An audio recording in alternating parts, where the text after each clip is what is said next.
पुनः स्वागत है आपका एपीटीसी क्लासेस पर। हम पिछले वीडियो में जिक्र किए थे कि अवतल दर्पण हो या उत्तल दर्पण हो, दोनों में वक्रता त्रिज्या और फोकस दूरी में क्या संबंध है ये पूछा जाता है। ठीक है, जैसे कि यहाँ पे देखिए प्रश्न है कि अवतल दर्पण में सिद्ध करें R बराबर 2F। ठीक है, यानी कि वक्रता त्रिज्या जो होती है वो फोकस दूरी की क्या दोगुनी के बराबर, फोकस दूरी को जब दुगुना करेंगे तो उसके बराबर हमारी क्या होती है, वक्रता त्रिज्या होती है। या तो फिर इसी बातों को हम बोल सकते हैं कि फोकस दूरी वक्रता त्रिज्या की क्या होती है, आधी होती है, यानी कि R/2। ठीक है, तो ये यदि आपको समझ में नहीं आया अभी भी प्रश्न, तो चिंता की कोई बात नहीं है। अभी हम डायग्राम बनाएंगे, उसके हिसाब से आपको प्रश्न फिर समझाएंगे, तब उसके बाद हम सिद्ध करेंगे। ठीक है, तो देखते हैं हम लोग पहले डायग्राम को। ठीक है, तो देखिए अवतल दर्पण, इसको देखिए बाहरी भाग इसका पॉलिश कर देते हैं। वह दर्पण जिसका प्रावर्तक सतह अवतल हो, यानी कि अंदर धसा हुआ हो, तो उसे कौन दर्पण कहते हैं, हम लोग अवतल दर्पण कहते हैं। या एक परिभाषा और आप लोगों को बोले थे कि वह दर्पण जिसका उभरा हुआ भाग पॉलिश किया हुआ हो और गहरा वाला भाग जो हो वो प्रावर्तन के लायक हो, उसे क्या कहते हैं, अवतल दर्पण कहते हैं। चलिए ये सब तो हम लोग पढ़ चुके हैं। देखते हैं प्रावर्तक सतह के मध्य बिंदु को, जो इसका मध्य वाला बिंदु होता है, ठीक है, उसे हम लोग बोलते हैं ध्रुव। ठीक, और उसके बाद ये जो गोलीय दर्पण है, इसकी जो काल्पनिक गोला हम लोग बनाए थे, उसके केंद्र को ही क्या कहते हैं, वक्रता केंद्र। तो मान लीजिए यहाँ पे इसका केंद्र है। ठीक है, और इसे यदि हम मिला देंगे तो ये हमारा बनेगा एक प्रकार से, ये हमारा कहलाएगा प्रधान अक्ष या तो मुख्य अक्ष, प्रधान अक्ष या तो मुख्य अक्ष कहलाएगा। ठीक है, इस केंद्र को मिलाते हैं यहां से, ये हमारा हो गया क्या, प्रधान अक्ष हो गया। ठीक है, और ये बिंदु हमारा क्या है, वक्रता केंद्र है।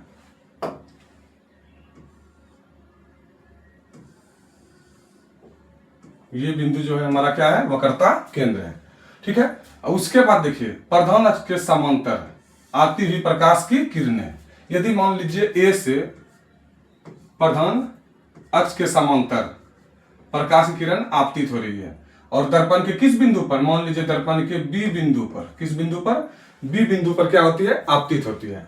तो हम लोग जान ही चुके हैं कि प्रधान अक्ष के समांतर यदि प्रकाश की कोई किरण आती है तो वो दर्पण के, ठीक है, प्रधान अक्ष के जिस बिंदु पर मिलती है, ठीक है, उस बिंदु को हम लोग क्या कहते हैं, फोकस कहते हैं। ठीक है, तो ये वाला बिंदु जो प्रधान अक्ष के जिस बिंदु पर मिला, इसे हम लोग क्या कहेंगे, फोकस।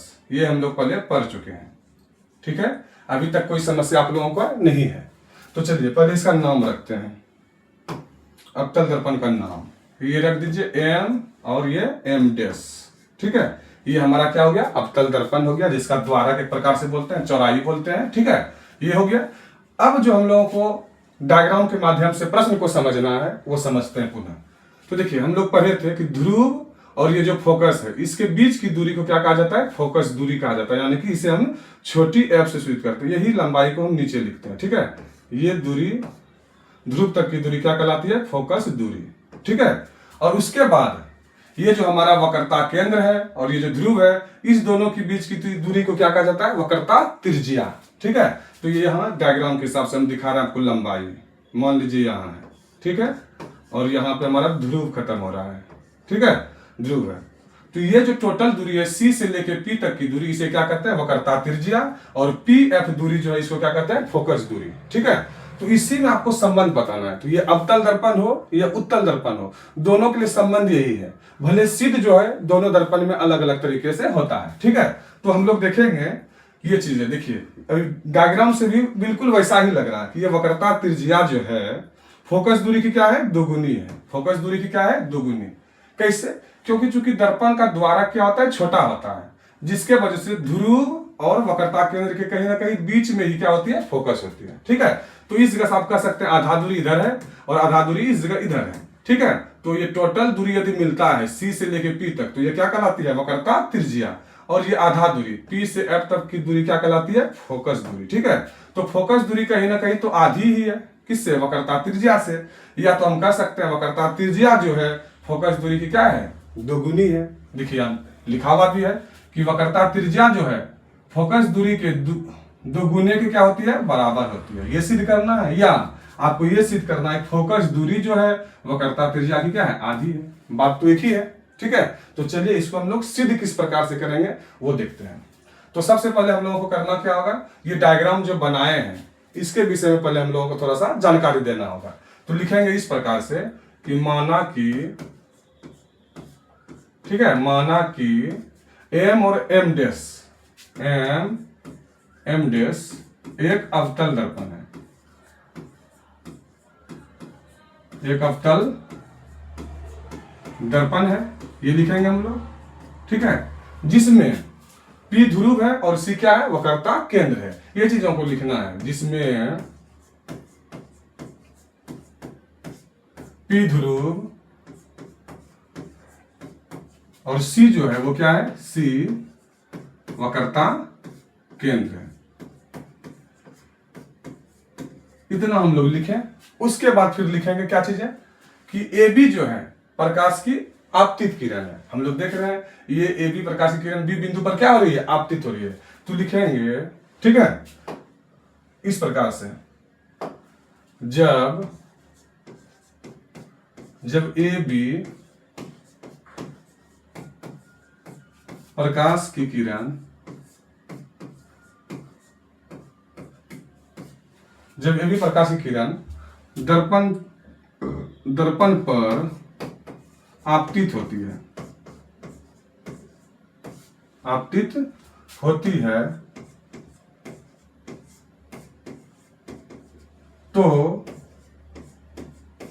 देखिए आपतित हो गई। अब उसके बाद यहाँ पे तो ये अंदर जा नहीं सकती है, तो ये B बिंदु से क्या होगी, परावर्तित होगी। तो वही लिखे, जब AB प्रकाश की, यहाँ पे किरण होगा, जब AB प्रकाश की किरण, ठीक है, किरण दर्पण पर आपतित होती है तो, ठीक है, B बिंदु से परावर्तन के बाद, B बिंदु से परावर्तन के बाद, परावर्तन के बाद क्या होती है, फोकस से गुजर जाती है। कहां से गुजर जाती है, फोकस से। तो वही लिखेंगे, परावर्तन के बाद फोकस से, यानी कि F से गुजर जाती है।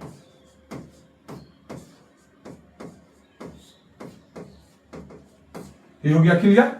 तो फिर से हम लोग समझते हैं डायग्राम के विषय में। क्या लिखे हम, माना कि M और M डैश एक अवतल दर्पण है, ठीक है। उसके बाद जिसमें P ध्रुव और C जो है वो क्या है, वक्रता केंद्र है, जो बिल्कुल सही है।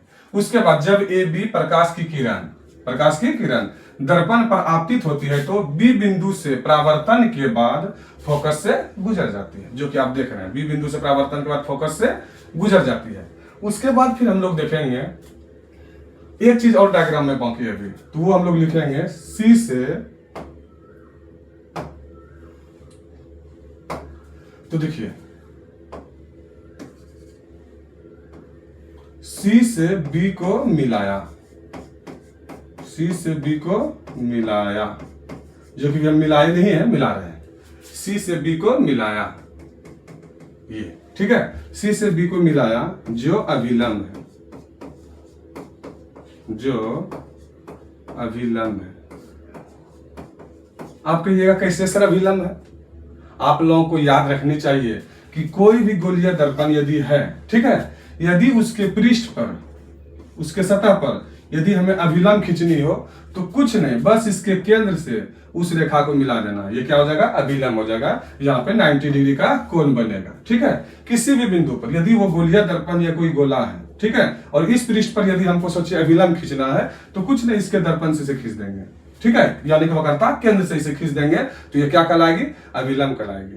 ये हम लोगों को याद रखना चाहिए, ठीक है। तो बिल्कुल यही चीज हो रहा है, ये हमारा गोलीय दर्पण का पार्ट है और इस बिंदु से यदि हम वक्रता केंद्र को मिलाए हैं तो ये हमारा क्या है, अभिलंब है, ठीक है। तो आप लोगों को ये बात याद रखनी चाहिए और हमेशा याद रखिएगा, ठीक है। तो चलिए आगे बढ़ते हैं। अब देखिए बिल्कुल परावर्तन की घटना हो रही है ना, जो हम लोग पढ़े थे, परावर्तन के नियम पढ़े थे। उसमें क्या, आपतित किरण और अभिलंब, आपतित किरण और अभिलंब के विषय में, ठीक है। आपतित किरण ये हो गया हमारा आपतित किरण और ये हो गया अभिलंब। आपतित किरण और अभिलंब के बीच जो कोण बनता है उसे कहते हैं हम लोग आपतन कोण, ठीक है। और उसके बाद ये है हमारा परावर्तित किरण। क्या है? परावर्तित किरण। परावर्तित किरण और अभिलंब के बीच में जो कोण बनता है उसे क्या कहते हैं? परावर्तन कोण कहते हैं, ठीक है। तो हम लोग यहाँ पे लिख सकते हैं पहला कि परावर्तन के नियम से, परावर्तन के नियम से, ठीक है, परावर्तन के नियम से कोण I बराबर कोण R, यानी कि हम लोग पढ़े ही हैं आपतन कोण हमेशा परावर्तन कोण के क्या होते हैं? बराबर होते हैं, ठीक है। तो देखिए इसी I कोण को हम किस प्रकार लिख सकते हैं? A B C, क्योंकि आपको जो कोण लेना होता है वो आप बीच में रखते हैं, ठीक है। यदि हमको I कोण लेना है तो इसका इस प्रकार से नाम रख सकते हैं A B C, ठीक है। तो लिखेंगे कोण A B C बराबर, और ये R वाला जो कोण है उसको हम किस प्रकार से लिखेंगे? C B F, ये R बीच में आ रहा है, C B F, तो यहाँ पे इसका नाम हो जाएगा कोण C B F, ठीक है। तो इसको हम मानेंगे समीकरण फर्स्ट, ठीक है। यहां तक आप लोगों को कोई प्रॉब्लम नहीं होगा। चलिए इसको थोड़ा हम लोग छोटा करते हैं, फिर आगे बढ़ेंगे।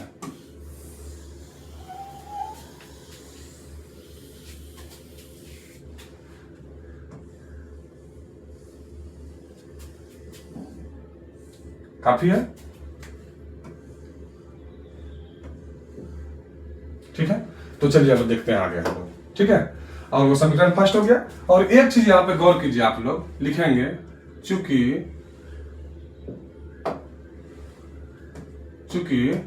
यहां पे देखिए आप ए बी रेखा और ये सी पी रेखा, ये दोनों आपस में क्या है? समांतर है।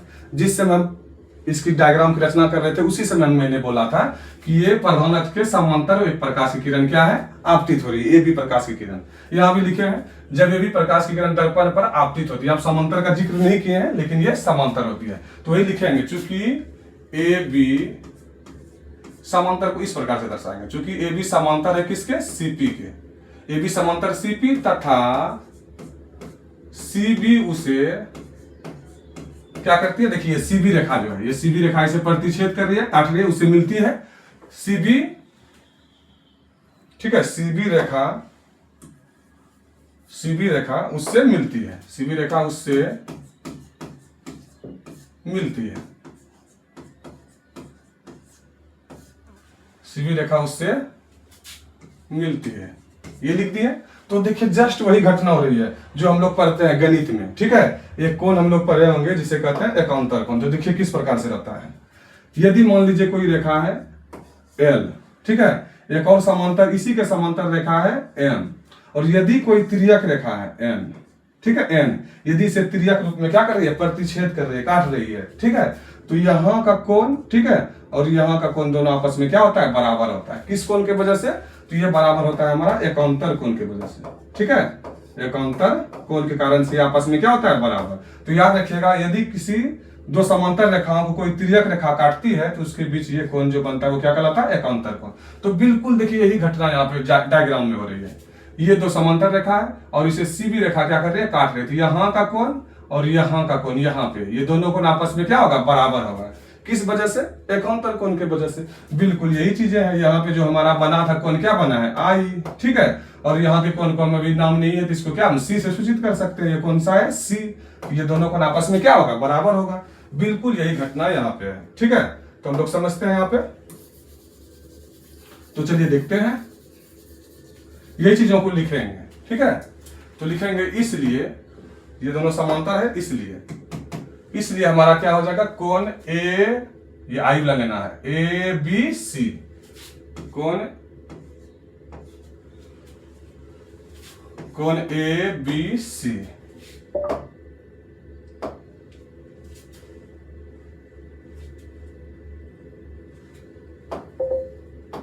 ये देखिए कोण ए बी सी बराबर हो जाएगा किसके? और ये बी सी वाला कोण लेना है तो इसको लिखेंगे B C F, B C F. तो लिखेंगे कोण बी सी एफ, ठीक है। और यहां तक हम लोग माने थे समीकरण फर्स्ट, तो इसको मानेंगे समीकरण सेकेंड, ठीक है। अब देखिए क्या चीजें हैं इसमें। यदि हम लोग देखते थे ज्यामिति में, ज्योमेट्री में, कि यदि लेफ्ट साइड बराबर होता है तो राइट साइड ऑटोमेटिक क्या हो जाता है, बराबर। तो इसमें देखिए इस तरफ भी है कोण एबीसी और इसमें भी क्या है, कोण एबीसी। इसका मतलब लेफ्ट साइड बराबर थे, दोनों का राइट साइड क्या हो जाएगा, बराबर। तो यानी कि कोण सीबीएफ के बराबर कौन हो जाएगा, कोण बीसीएफ। तो लिखेंगे समीकरण फर्स्ट एंड सेकेंड से दोनों में जैसे तुलना होगा तो हमारा ये वाला जो है कोण सीबीएफ बराबर हो जाएगा किसके, कोण बीसीएफ के। ठीक है, अब ये जो कोण बराबर हुआ ये हम डायग्राम में देखेंगे कहां पे हमारा दोनों कोण सीबीएफ। तो देखिए सीबीएफ यानी कि ये कोण आर की चर्चा हो रही है। ठीक है, और उसके बाद अब कोण बीसीएफ, बीसीएफ यानी कि ये कोण की चर्चा हो रही है। तो कहीं ना कहीं ये दोनों कोण बराबर हो रहा है। और देखिए एक त्रिभुज के अंतर्गत ही ऐसी सारी चीजें आ रही है, एक त्रिभुज बन गया बीसीएफ, क्या हो गया, त्रिभुज। तो लिखेंगे अब त्रिभुज बीसीएफ में। ठीक है, बहुत ही आसान है, अभी भारी नहीं है कुछ भी, मैं दोबारा फिर से आपको रिपीट कर दूंगा। ठीक है, तो देखिए क्या चीजें हैं, ये एक त्रिभुज के अंतर्गत हो गया बीसीएफ, बीसीएफ। अब जब दो कोण बराबर इसके अंतर्गत हो गया, कोण आर और कोण सी दोनों बराबर यदि हो गया तो ये कौन सा त्रिभुज हो गया, समद्विबाहु त्रिभुज। क्योंकि यदि दो कोण बराबर है तो दो भुजा भी उसकी क्या होती है, बराबर। ठीक है, तो इसमें लिखेंगे हम लोग अब त्रिभुज बीसीएफ में यही चीज जो आया हुआ है लिखेंगे, चूंकि इसमें दो कोण बराबर है, कोण सीबीएफ और इधर का कोण है बीसीएफ, ये दोनों भुजा आपस में थी, दोनों कोण क्या है, बराबर है। तो यदि किसी त्रिभुज में दो कोण बराबर होते हैं तो उनकी सम्मुख भुजा जो होती है, सामने की जो भुजा होती है वो भी आपस में क्या होती है, बराबर होती है। ठीक है, तो हम लोग देखेंगे इसके सामने कौन कौन सी भुजा है। तो देखिए देखते हैं कौन सीबीएफ डायग्राम में सीबीएफ ये कौन लिया जा रहा है और इसके सामने में देखिए भुजा कौन सा आ रहा है, सीएफ भुजा। कौन सा भुजा, सीएफ। तो यहां लिखेंगे सीएफ बराबर। अब देखिए ये जो कौन है बीसीएफ, बीसीएफ ये सी भुजा रहा है और इसके सामने में यही भुजा आ रही है बीएफ भुजा। ठीक है, तो यहां पे लिखेंगे बीएफ भुजा, ये दोनों भुजा आपस में बराबर हुआ। ठीक है, और इसको लिखेंगे समीकरण हम लोग क्या, थर्ड। ठीक है, और ये किस वजह से बराबर हो पाया, ठीक है, तो इसमें हम लोग लिखे नहीं थे, यहाँ पे जो समीकरण हम जो बनाए थे यहाँ पे भी आप बगल में लिख सकते हैं, ये जो बराबर हुआ है किस कोण की वजह से, एकांतर कोण की वजह से। कारण भी आप लिख देंगे कि किस कोण की वजह से ये बराबर हुआ, एकांतर कोण। उसी प्रकार से यहां लिखेंगे हम लोग ना, दो बराबर कोण के सम्मुख भुजा भी बराबर होते हैं। लिखेंगे किसी भी त्रिभुज में दो बराबर कोणों के सम्मुख भुजा भी आपस में क्या होते हैं, बराबर होते हैं। ठीक है, तो ये हमारा हो गया समीकरण थर्ड। अब एक चीज देखिए, आप गौर कीजिए, ये दर्पण पे जो ये अपवर्तन परावर्तन की जो घटना दिखाए हैं ये इसको हम नजदीक भी दिखा सकते थे, यहाँ पे भी। ठीक है, तब पर भी ये कहां से परावर्तित होकर जाती है, फोकस से, और नजदीक ला सकते थे, ये तब पर भी कहां से जाती है, फोकस से। यानी कि बी बिंदु यहां था तो बी बिंदु यहां भी आ सकती है, यहां भी आ सकती है। एक समय ऐसा आएगा कि ये बी से एफ की दूरी और ये पी से एफ की दूरी जो है ये दोनों लगभग क्या हो जाएगी, बराबर हो जाएगी। यदि इसको और नजदीक लाते जाएंगे तो बी बिंदु और इस पे सट जाएगा और फिर ये परावर्तन के बाद तो फोकस से ही गुजरना है। तो यानी कि बी एफ और ये पी एफ ये दोनों दूरी आपस में क्या हो जाएगी, बराबर। तो यहां वही चीजें लिखेंगे कि चूंकि दर्पण का द्वारक जो होता है वो क्या होता है, छोटा होता है। दर्पण का द्वारक छोटा होता है। यदि, ठीक है, यदि बी बिंदु, ये जो बिंदु बी है ये और भी नजदीक हम ला सकते हैं, यदि पी के नजदीक हो तो वही लिखेंगे, यदि बी बिंदु पी के निकट हो, तब देखिए फिर क्या चीज होगा, इस जगह से हम लोग लिखते हैं, देखना है आप लोगों को। ठीक है, यदि बी बिंदु जो हो पी के क्या हो, निकट हो, यदि बी बिंदु पी के निकट हो जाएगा तब ये बी से एफ की दूरी और पी से एफ की दूरी दोनों लगभग क्या हो जाएगा, बराबर हो जाएगा। नहीं तो वही लिखेंगे पी से एफ दूरी, ठीक, ये बराबर हो जाएगा कहां से, तक, बी से एफ दूरी, पी एफ दूरी और बी एफ दूरी दोनों क्या हो जाएगा बराबर, और इसको हम लोग क्या बोलेंगे समीकरण 4। अब देखिए समीकरण 3 और 4 दोनों का फिर राइट साइड क्या है बराबर, यहाँ भी भुजा क्या है बी एफ भुजा और यहाँ भी भुजा क्या है बी एफ भुजा है, ठीक है। तो दोनों यदि राइट साइड बराबर हो जाएगा तो लेफ्ट साइड क्या हो जाएगा बराबर, तो वही लिखेंगे समीकरण 3 और 4 से, ठीक है। समीकरण 3 और 4 से तो यहाँ पे लिखेंगे कि हमारा जो पहला है सी एफ भुजा और इसका जो है बी एफ भुजा, या सॉरी बी एफ तो बराबर हो गया, तो यानी कि सी एफ और इसका पी एफ दोनों आपस में क्या होगा बराबर होगा, ठीक है। अब आप इसको चित्र में देखिए कहां पे दिख रहा है सी एफ, ये सी से एफ, ये दूरी हम लोग कुछ पढ़े हैं क्या अभी, जो इससे पिछले वीडियो में मैंने पढ़ाया है वक्रता केंद्र और ये फोकस, इसके बीच की दूरी कुछ पढ़ाया क्या, नहीं पढ़ाया है, क्या होती है पता नहीं। उसके बाद पी एफ दूरी, ये पी से एफ की दूरी ये हम लोग जानते हैं, इसको कहा जाता है फोकस दूरी, ठीक है। लेकिन इसके विषय में नहीं जान रहे हैं, तो इसमें क्या करेंगे हम लोग दोनों ओर पी एफ जोड़ेंगे, तो यहाँ पे लिखेंगे दोनों ओर पी एफ जोड़ने पर, दोनों ओर पी एफ जोड़ने पर, ठीक है। तो चलिए इसमें भी जोड़ते हैं पी एफ और इसमें भी, सी एफ में भी जोड़ दिए पी एफ, इधर जो पहले से है पी एफ उसमें भी जोड़ दिए पी एफ, ठीक है पी एफ। अब देखिए सी एफ और पी एफ कहां है, फिगर में देखिए ये आपका सी एफ और जोड़िएगा इसी के साथ पी एफ, तो ये दोनों भुजा जो जुटेगा टोटल क्या बन जाएगा सी पी, क्या बन जाएगा सी पी, सी एफ जोड़ पी एफ दोनों सटेगा तो ये क्या बन जाएगा सी पी, तो यहाँ पे वही लिखना है हम लोगों को, ये क्या बन जाएगा सी पी बराबर इधर पी एफ और एगो पी एफ, ठीक है। ये आपका बन जाएगा 2pf, ठीक। और उसके बाद जो हम लोग जानते हैं कि ये सीपी दूरी यानी कि वक्रता केंद्र और ये ध्रुव के बीच की दूरी को क्या कहते हैं वक्रता त्रिज्या कहते हैं, यानी कि इसको हम लोग क्या लिख सकते हैं आर, ठीक है। और ये 2 को तो 2 ही लिखेंगे, ठीक। और उसके बाद ये पी एफ दूरी, पी से एफ तक की दूरी हम लोग जानते हैं क्या होती है फोकस दूरी से छोटी एफ से सूचित करते हैं। तो देखिए ये सिद्ध करना था, यहाँ पे था हम लोगों का प्रश्न कि आर बराबर क्या सिद्ध करिए 2f, तो एक यहाँ पे सिद्ध हो गया, नहीं तो इसी चीज को क्या करना है हम लोगों को f को रहने देना है, और ये दो जो गुना में है ये r के नीचे आके क्या बन जाएगा भाग बन जाएगा, यानी हो जाएगा r/2, ठीक है। तो ये सिद्ध करना था, इस प्रकार से देखिए हमारा फाइनली क्या हो जाता है सिद्ध हो जाता है कि f बराबर r/2। एक बार पुनः हम समझा देते हैं आप लोगों को। सबसे पहले अवतल दर्पण बनाए जिसमें m और m' अवतल दर्पण का नाम रख दीजिए। इस परावर्तक सतह का नाम क्या हो गया, जो मध्य बिंदु है उसका नाम हो गया ध्रुव, ठीक है। और उसके बाद ये वक्रता केंद्र एक लेना है, क्योंकि गोलीय दर्पण का जो केंद्र होता है वही क्या कहलाता है वक्रता केंद्र, एक अनुमान से आपको यहाँ पे वक्रता केंद्र लेना है। उसके बाद ए बी एक आपतित प्रकाश किरण लेना है जो प्रधान अक्ष के क्या हो समांतर हो, और वो परावर्तन के बाद कहां से गुजर जाती है एफ से गुजर जाती है, ठीक है। तो चलिए देखिए लिखना भी किस प्रकार से, माना कि एम और एम डैश एक क्या है अवतल दर्पण है जिसमें पी ध्रुव है और सी क्या है वक्रता केंद्र है, इतना ही आपको लिखना है, ठीक है। उसके बाद फिर जब ए बी प्रकाश की किरण दर्पण पर क्या होती है आपतित होती है, तो बी बिंदु से परावर्तन के बाद फोकस से गुजर जाती है, फिर एक्स्ट्रा आपको एक यही करना है कि सी से बी को मिलाना है, जो क्या बनता है अभिलंब कहलाता है, जो क्या है अभिलंब है।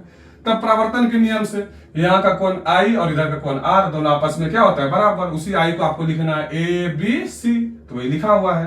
फिर R को आपको लिखना है क्या चीज CBF, तो वही लिखे हैं CBF, ये आपका समीकरण फर्स्ट बन जाता है, ठीक है। और उसके बाद तो आप जान रहे हैं आपका सेकेंड यहाँ पे बनेगा कि AB और ये CP दोनों रेखा आपस में क्या है समांतर, और CB उससे क्या हो रही है मिल रही है, यानी प्रतिच्छेद कर रही है, जिसके वजह से यहाँ का कोण और यहाँ का कोण दोनों आपस में क्या होगा बराबर होगा, किस कोण के वजह से एकांतर कोण के वजह से। तो वही लिखा हुआ है कि आपका ये जो कोण है ABC बराबर, और इस कोण को क्या लिखिएगा BCF, ये समीकरण सेकंड हो गया, और ये बराबर हो गया किस कोण के वजह से एकांतर कोण के वजह से। तब हम लोगों को फिर तुलना करना है समीकरण फर्स्ट एंड सेकेंड से। तो फिर देखिए दोनों जैसे तुलना होगा, तो यहाँ का देख लीजिए ABC साइड में, इसका भी साइड में ABC, यानी कि लेफ्ट साइड बराबर है तो राइट साइड क्या आ जाएगा बराबर, तो इसका कोण CBF और इसका कोण जो है BCF, ये दोनों आपस में क्या हो गया बराबर, और ये दोनों कोण फाइनली एक त्रिभुज के अंतर्गत आ गया BCF के अंतर्गत, तो वही लिखे हैं अब, ठीक है।